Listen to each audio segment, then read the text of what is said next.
रत्नागिरी लोकसभा मतदारसंघामध्ये नारायण राणे विरुद्ध विनायक राऊत अशी लढत आहे। तर रत्नागिरी लोकसभा मतदारसंघामध्ये राणेंची आणि राऊतांची प्रतिष्ठा पणाला लागली आहे।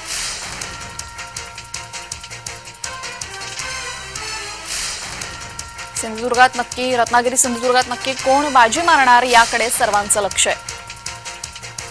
नारायण राणे हे विद्यमान केंद्रीय मंत्री आहेत, तर विनायक राऊत हे रत्नागिरी सिंधुदुर्ग लोकसभा मतदारसंघाचे विद्यमान खासदार आहेत।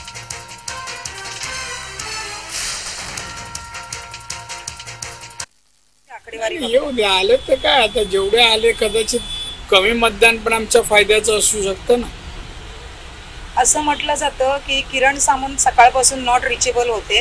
वैयक्तिक तुम्ही कुठलाही प्रश्न विचारला मी आन्सर देणार नाही, उत्तर देणार नाही। एवढ्या चांगल्या वातावरणात ही निवडणूक झाली, कोणाचा फोन लागणार नाही, नॉट रिचेबल, लगेच ते चालवायचं का? आज मीडियाने ते चालवलं, काहीतरी हवं असतं।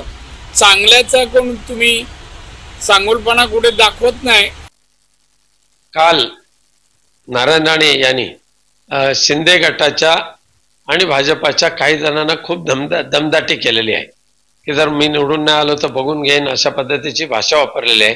आणि त्याप्रमाणे त्यांचे नाटळ गावातले काही टार्गट गुंड प्रवृत्तीच्या लोकांनी एका कार्यकर्त्याला मारहाण सुद्धा केलेली आहे। त्यामुळे ही जी काही राजकारणातली दहशत, दादागिरी ही संपवून टाकण्याचं काम यावेळेला सुद्धा रत्नागिरी सिंधुदुर्गातील मतदार करतील।